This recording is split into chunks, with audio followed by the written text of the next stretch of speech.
Have you ever considered giving up your dreams, especially those that could bring fulfillment as you live longer? Do you know someone who's faced incredible obstacles, achieved personal and professional success at a high level, regardless or despite of those obstacles and setbacks, and elevated their dream to find fulfillment and self-actualization? If you like that story, then you're going to love this story. Welcome to my video podcast. For those of you tuning in for the first time, I'm Patricia. And for my regular fans, I'm so happy to have you back.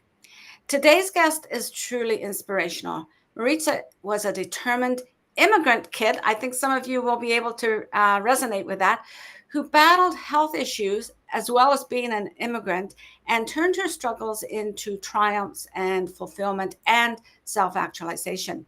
As a healthcare veteran with over 30 years of experience, Marica used her experience to transition from a respected pharmacist to a leadership role within the pharmacy, and also then to a health and wellness coach, focusing on IBS management for professional women.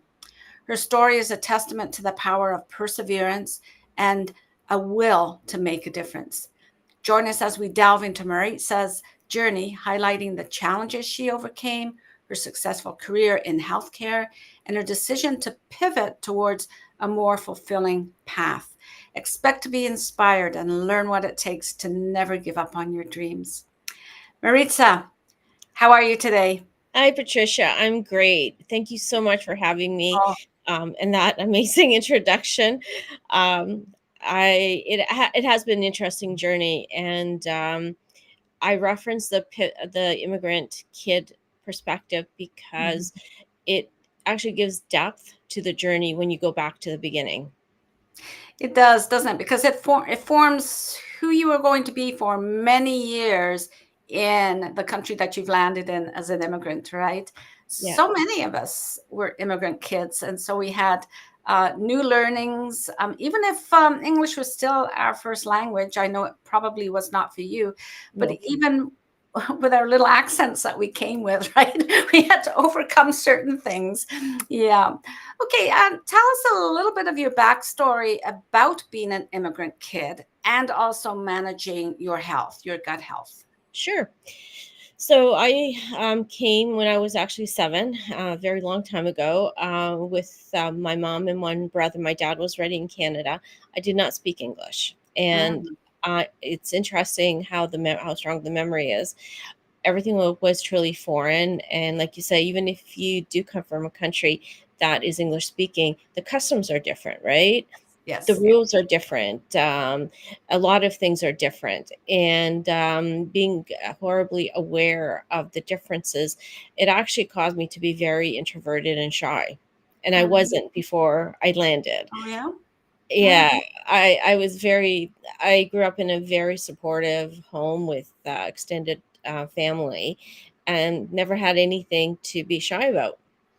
Mhm. And I became so introverted that in grade two, they thought I had a speech problem. So Mhm. they put me in a special learning class to discover that really wasn't the problem. And then in grade 11, I was in a new high level of English class. So it's interesting, but it's the all the emotion I suppose that comes into coming to a new place, the awareness of your differences and Mhm. how that makes you change.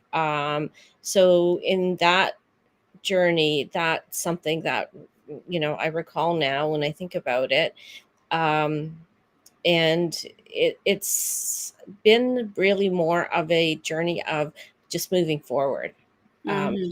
having had people who were supportive. I remember my grade two teacher is the one who took a lot of interest in me and tried to problem solve what was wrong with me Mhm.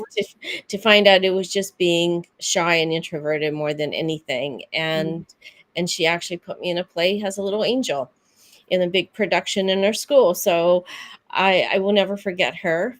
She was very kind, and we never forget that kindness in our Mhm. journeys in life. Mhm. Yeah.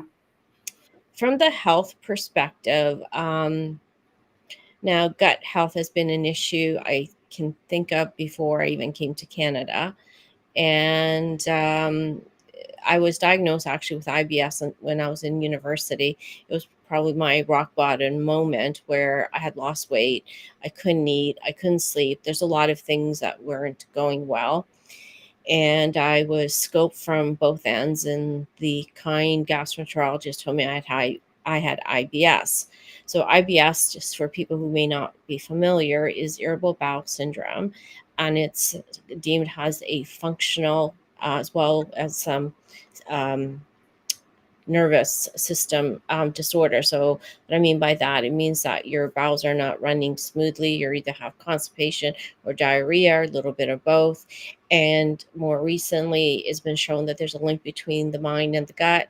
And so the impact of that connection between the nervous system and the gut can sometimes throw off how it functions.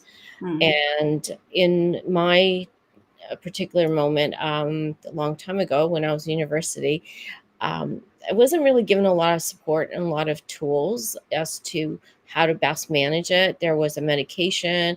I was told to take fiber, but there wasn't much follow up. It wasn't a fatal illness. So Mhm. it was something that I was just said, oh, just do that and, off you go sort of thing. Um, from that point on, it's been an up and down sort of journey, in that sometimes things were great, and I took care of myself. Everything fell in line, the sun, moon, and the stars, so to speak. And then there's other times when it was really acting up. And then I had other gut health issues on top of that. I had a form of inflammatory bowel, which just compounded things. It came mysteriously and disappeared mysteriously. So that was an added challenge. And then I discovered probably about 15 years ago that I had food intolerances. So Mm. then that added another element. And so it's been a path of having these health challenges, figuring it out, finding the solutions, and moving forward. And I think when I reflect on all of it, it's always about finding a solution. I have a great passion to live life, and to truly live life, and to enjoy what I'm doing. I took the opportunity of going to university as truly a privilege, and I wanted to make that happen. And having health issues didn't daunt me. So I that's where I go looking for solutions, and looking for the care and how to make things better. And from probably university days, there's been a lot of dietary changes. Mm. A lot of, and that's not an easy one. And a lot of people we talk to, it's like, yeah, your comfort foods and things like that, and they're willing to put up with the pain sometimes because Mm. they don't want to move away from that diet. And I've moved away pretty far actually, and I'm good. And I'm constantly exploring foods and learning new flavors and textures and things that I like. Mm. Um, because I also came to appreciate during my path in my career where I was actually a leadership role where I was on the move, on the road, and very demanding, that I didn't eat. Oh. And right. And I came to learn what that looked like. It Yeah. wasn't very positive. And one of my biggest fears was that I was going to become diabetic. And Oh. because I didn't, that was my fear. Because I'm like, yeah, I'm messing up my blood sugar levels by behaving this way. And I got really scared. And so I started to think about how to take care of myself. And in a lot of the roles of what I did, and maybe it's a healthcare role where you're thinking of others first all the time, right? Mm. So not thinking about feeding yourself, thinking about Right. getting to the next thing, getting the next task done, taking care of the next thing. Um, so that perspective started to change after a while, and I started thinking about the oxygen mask, like in the airplanes, Yes. if you're traveling with a child and so forth. And I start to think along those lines that I need to take care of myself, to take care of others, and to get Mhm. things done properly. And that took reminding myself to make space for eating. It remind me to find ways to eat foods that I can tolerate. So one of my unfortunate go-tos at one point was McDonald's French fries and water. That was to overcome my food cravings. Like I'm hungry. I was hungry, and but at the same time, I was afraid to eat because of my glucose or my gluten intolerance. Yeah. Yeah. And so it's like, okay, what can I eat that might be okay?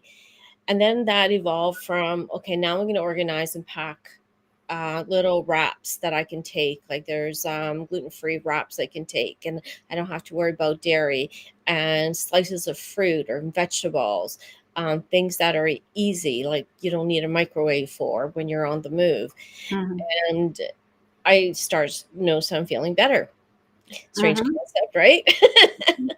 And the other part I love is exercise. And I wasn't exercising because I didn't have the energy to, I wasn't feeding my body. And so that kind of rolled in. And so by making changes, by being aware, by being conscious, having the desire to live better, to feel better, I made those tweaks. And it's part of the awareness. It wasn't about, oh, well, the job dictates that I don't, destroy myself, basically. No, I needed to change my perspective of how I spent the time, and prioritizing and setting boundaries. Yeah. You know, Yeah. And for yourself, right? So, you brought up a couple of points there that, we all hear this about self care. It's like the oxygen mask, right? But it's interesting that still we have to consider, we have to have that oxygen mask so that we can help somebody else. And my point is that I think you've come to the point where you do it for you regardless, right? This is how you take care of yourself, not so that you can do for someone else, but that it's the right thing to do for yourself. And you're nodding, so I think you agree with me, right? We've got to take that self care to another level, right? The other thing that I found interesting was like the cravings of the French fries and water. Like, I know every now and again we get a craving from way, way back. So it's probably related to some memory, like comfort food, right? mhm. But the other thing that you mentioned was uh, about taking care of yourself, and also what was it you said? Oh, I know the link between the desire. So there's the desire for you to take care of yourself. And do you think that's where perseverance kicks in with that desire? That's a good point. I would probably say yes. Um, the desire to keep moving, the desire to be your best, ultimately its underlying factor would be perseverance. You Yeah. want to keep moving. You want to persevere, and taking care of yourself, and doing those things. This kind of goes back, makes me think back of early human days, where some of the things that the cave people did was for their um, continuing on and not to be extinct, Right. right? Right. Right. And, Right. Yeah. and how they fed themselves and protect themselves and that sort of thing. Hmm. So I don't need to find a cave to live in. I have a roof, but Yeah. it's the body, Yeah. a part that keeps you moving, and as well as the mind. Very much so, especially as we are living longer, and like you say, you want to live your life. You don't just want to exist. You want to live your life, which I really appreciate that. So Exactly. I think you've had quite an accomplished life. So what would you say are your top greatest accomplishments? Wow. Um, I think one of them was that I've moved through different areas in healthcare. For example, I was a clinician in a hospital, and I moved into a business role. I went to work for a multinational pharmaceutical company, Mm. and understanding all the, ins and outs of that business from being in a hospital setting. And I moved to work in a third party payer, totally different perspective and ball game. And I think one of my greatest accomplishments was my people management. Hmm. Can you say a Um, little more about that? I treated my people like human beings and with respect as Mm. a leader. And those might be strong words, but I say them for a reason. I pay attention to how we treat others as humans. Mm. And I always believe that your business grows stronger if you take care of your people. And being open minded and kind to others, to allow them to lead their best lives. When you're having people who are young moms and have appointments with their kids and may not work with with a particular schedule, I was flexible to Mhm. allow that to happen. Mhm. And I got payback in many ways from those people as a result of that, in Good. terms of loyalty, support, and being there during, when you have difficult moments in the workplace. So for me, it's the people aspect and supporting people, mentoring people, um, and into roles and positions that they were able to move into. And that, for me, I think is the biggest accomplishment, is the people. Good, good, good. Yeah, having people knowing that you've contributed to other people's lives Yeah. is important, right? Yeah, it's a great accomplishment if you can do that, especially when you recognize it as kindness drives that, and respect for other people drives that. Just that acknowledgement for ourselves. I think we live easier with ourselves knowing that we have taken that kindness to our level where, well, it's empathy as well, right? Especially the Yeah. situations that you spoke about. Like you might have a work schedule, but knowing that other people have distractions in their lives, some pretty serious distractions in their lives, and we want them to be able to do their best work when they're at work. But how can they do that if they have these other distractions, right? So it's that kindness and empathy that I think is something evolves in us as we do live longer. And I hope that does continue because I think that's important. Um, okay, so uh, now you have transitioned into a connected career, but more focused on wellness. Can you share a little bit? I'd love for you to share a little bit about your programs, such as your coaching in wellness, especially the specialization that you have, Mhm. and share with us your target audience and what kind of programs you provide for them. Yes. So at kind of the end of this wonderful spectrum of doing a lot of great things, I came to a conclusion that I need to do something different. I love working with people, and my gut wellness aspect, my own journey, has made me aware that, you know, people need more support than there is out there. And so I focused on IBS and professional women IBS because that's a group I can identify. I understand the dynamic lifestyle that you lead. And my coaching is predominantly actually on a holistic level. So, what impacts the gut and what makes a difference in the gut? Medication could be a part of that picture. And that's something I do review with people and come to understand what is needed, what might not be needed, what might be causing side effects. But it's about some of the journey, what I describe my own journey about the eating. Mhm. Finding your foods. Do you have any food sensitivities or not? We're all different. Everybody's IBS is different. Getting on a sustainable approach to eating, finding time, holding space, helping you to overcome your barriers in feeding your body and taking care of yourself and feeding nutritious foods. And then there's the exercise. Actually, interestingly, the microbiome, which is responsible for a lot of our functions. So my fear of diabetes was not off. It actually starts with the gut. Yeah. Yeah. Yeah. and, and so exercise actually influences the composition of the microbiome. Oh. Oh. And, and we're not talking about a marathon either. And it's something like 15 to 20 minutes of aerobic movement at least 3 times a week. So that's not huge. But I always find when I talk to people, it's like, well, are you exercising?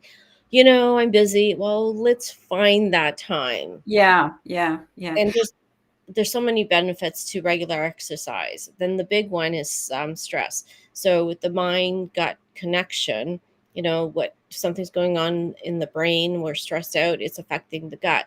And I bet if you're to really think about it, you'll notice that. You'll notice your stomach's upset, you just don't feel good, bowels aren't working normally. And then if you have IBS, it just compounded. Yeah. So, how to manage with stress. And I mentioned some of my own personal strategies in terms of boundary setting, prioritizing. There's a lot of other strategies that one can play, but it's putting them into play. So, the part Mhm. I love about being a coach is that I help you to get out the best of yourself. Okay. That's how I would put it. And it is individualized. So it's a one-on-one, predominantly a course that runs through that person's approach to getting themselves healthy. And sleep is the other one. Yeah. Um, Lots of stats on how we don't sleep. But there is a way of getting there. And part of it is the stress management, quite honestly. Mm-hmm. So it's about helping people, helping women, professional women with IBS, to develop their own holistic approach to managing their lives, manage their IBS. And the other part is something somebody asked me the other day is what happens when life goes sideways. It's about developing a kit for yourself, your own little go-to emergency pack of what that looks like. Um, Mm-hmm. I had a situation the other day where something was thrown off my schedule. And in the past, I would have panicked. I would have not fed myself. And very calm, made extra food, took it with me, and on my way I went. So that is the result of my transformation, is keeping it calm, finding quick solutions, having a program that helped me create those solutions so that I didn't have to think too hard or worry about it. Yeah. Yeah. Yeah. And that's kind of end game, where you want to go Yeah. with, where I want to go with people to make it better for them and manage their life when life does go sideways, and which it Yeah. inevitably does. It will. Yeah. So easy to manage. And being prepared for when it goes sideways, like have your kit ready, or have your kit of boundaries, your kit of food, whatever it is, to make it easy so that you can. That's part of making it sustainable. So Exactly. at what moment, like this stuff feeds into the segment that I call Every Moment Matters. At what pivotal moment did you recognize that this was going to be your next step in finding fulfillment as you age longer? It was about 3 years ago, and it had nothing to do with COVID, where I was in a place that I thought I would like in a position, and I'm like, no, I don't. And then I started to take apart the pieces of what I've done in my career, what I like the best. And then the other one was identifying the gut health. Actually, it was through a friend whom I shared something about my gut health 2 years prior, and then came to me and asked me for some help and guidance.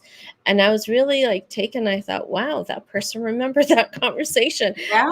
I was really impressed. And then that just started me thinking that this is an area. I was also taking a certification course in coaching, and they're talking about niching it out. And I was like, okay. So it all kind of came together at the same time. I thought I was going to help everyone with everything. But no. I'm Yeah. enjoying this so much more. I'm very excited about it and very, very passionate. And, I'm constantly reading up on gut health innovation research. And it's really quite phenomenal. As Hippocrates said 2,500 years ago, all health begins in the gut, which is a really powerful statement because Mhm. he's absolutely right. Mhm. Well, you shared some of your reading with me, and I really appreciated it, especially the connection about the mind and the gut, and even when you talked about exercise just now, it's um, it's all of those, and I think that's why you're looking at it holistically, right? Because it's all of those together, and it's true. We know when we're off a bit because either our gut bothers us or our head bothers us or something, right? Yeah. So I want to share with the audience that the your website will be in the show notes, but just to let them know, it is www Gut Wellness by Marica. That's Marica. You can see Marica's name underneath her shot there. .com. And you also have Instagram, don't you? So Correct. we'll be And putting that in the show notes as well. yeah, I do a little bit more on Instagrams, and lately I've gotten into doing some collaborations with other people where I showcase maybe products that are helpful. I had a call with someone about organic teas today that Oh, we're going to plan a live on, and I have some others coming up in the month of December. And I also post offers for people. Like I have one running right now. A sleep audit to help identify people with how to help them with their sleep. That's till end of November, and then I have another one coming up in December that I will be announcing. So there's a lot more activity on Instagram um, good.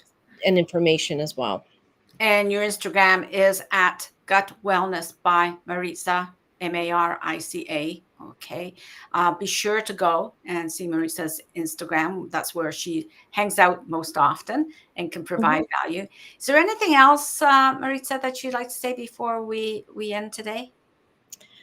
I just really like to share with people that you really can make a difference in your life. Having a health condition doesn't mean that that's it. And understand that it's very hard to get moving sometimes in that direction. But trust me, you can live a better life and a better quality of life. Like Patricia said, we are living longer. So it's a question of how well do you want to live for the Yeah, life that you have left? yeah, for sure. Sure. So I want to give out a heartfelt thank you to my audience, my incredible audience, and the amazing followers from Maritza, and probably more after today on Instagram. As we stand at the crossroads of 60, we realize that our journey is far from over and our potential knows no bounds. This is where you can begin your executive encore. Join me live or on the replays as I dive into captivating conversations with inspiring women like Maritza and other thought leaders. We explore the secrets to personal and professional fulfillment in the face of longer lifespans. Sometimes we delve into the joys of finding purpose after 60. Other times it's about navigating unexpected setbacks. What was it that you called it, Maritza? It wasn't unexpected setbacks. You called it when our life goes sideways. Life goes sideways, yes. Like critical illness. Many of you know that I've had critical illness in my life, and many of the things that Maritza talks about was very important at that time for my emotional wellness. Just to know, to trust myself that I had things in control, and health obstacles, and now caregiving responsibilities. I know some of you are following me in my journey of caregiving responsibilities. So, no matter what your age, your gender, your perspective on well being and fulfillment, I invite you to watch my videos, but also to be a guest on my show. And let's connect and inspire together. So, information on how you can reach me, such as my website and my weekly blog and posting on LinkedIn, and at my ask for you to join the newsletter. I'd love to see you following me. And I wish you all a very happy day. And I often refer my guests' insights in my newsletter because of their ability to share, and for our ability to receive their wisdom is crucial to navigating the chaos of those sideways and those unexpected detours that we need to stabilize our life and focus on fulfillment and self-actualization. Thank you. It was my Thank you. pleasure.